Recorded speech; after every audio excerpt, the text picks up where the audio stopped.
Hey guys, welcome to another episode of Booth in Japan.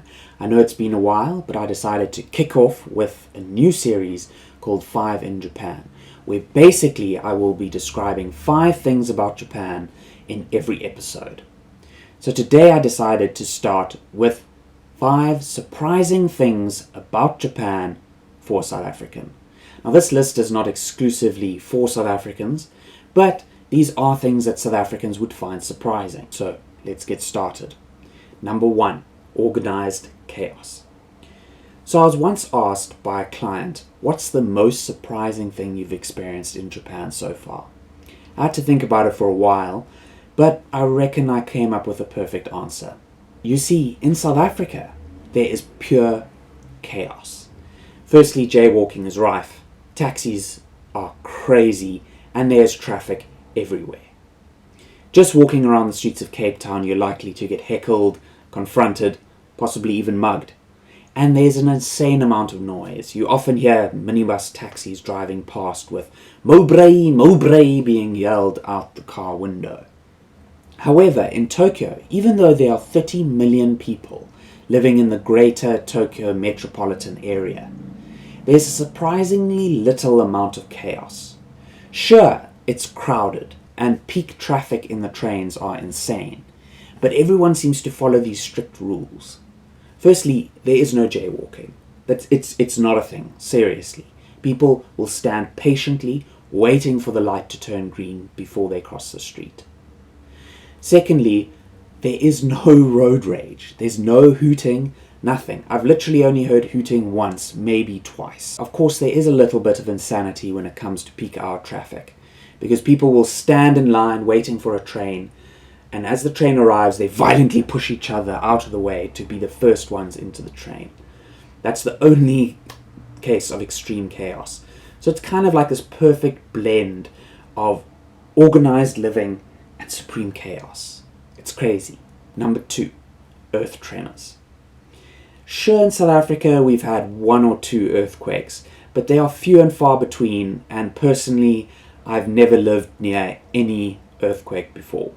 Meanwhile, in Japan, earth tremors are common. They happen quite regularly, and people are quite used to them. But when the first earth tremor happened, I was sitting in a lesson with a client, and it happened. And on the outside I was like, oh, was that it? But on the inside I was like, oh my god, this is friggin' terrifying. What if it gets worse? Wait, is that it? Like, seriously, it felt like riding the train. It was really relaxed. And since then, I've gotten used to earth tremors. And I carry on just like any other Japanese person, with a calm, cool, collected head. So, number 3, convenience stores. In Japan, there are over 45,000 convenience stores. You cannot walk down the street without bumping into one. And unlike 24-hour garages in South Africa, conbinis have everything you need. Do you need an SD card at 4 in the morning? Sure thing. Want an undershirt for work the next day? You got it. Want to order an urgent package from Amazon, or book a ticket for a museum, or do anything? You've got it. And if that convenience store doesn't have what you want, you can literally walk 5 minutes and you'll bump into another one. And that brings me to number 4. Irashaimase. When I first landed in Japan, I had a limited language ability. And of course I knew no one that spoke Japanese. So I was terrified to go into a convenience store and talk to anyone or get food. So after 24 hours of not eating, I was bloody hungry, and I decided that no, I need to go get something to eat. I have to face my fear and go into the shop and just hope that nobody talks to me. So I walk in and I hear "Irashaimase."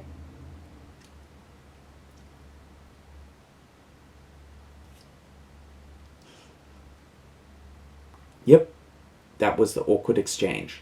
Because you see, in South Africa when you walk into a shop, if somebody says something to you, it's generally, how can I help you?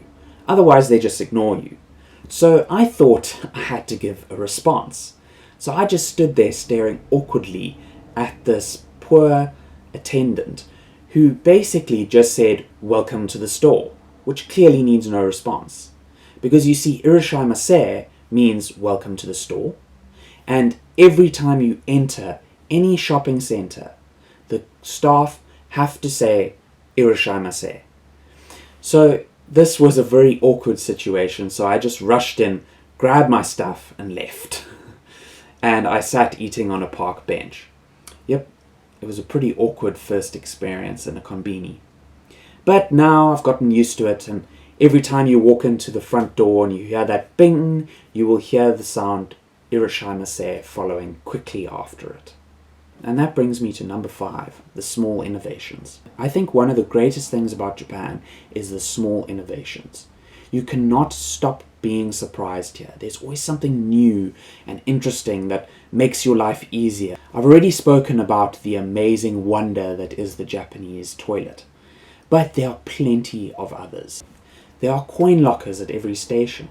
There are vending machines everywhere, and I mean everywhere.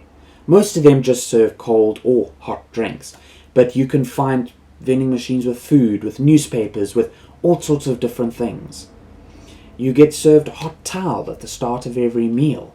You get a plastic sheet to put your wet umbrella into when you go into a store. There's a baby holder and an umbrella holder in the public bathrooms, so for hands-free peeing. And finally, my ultimate favorite, the beer pourer.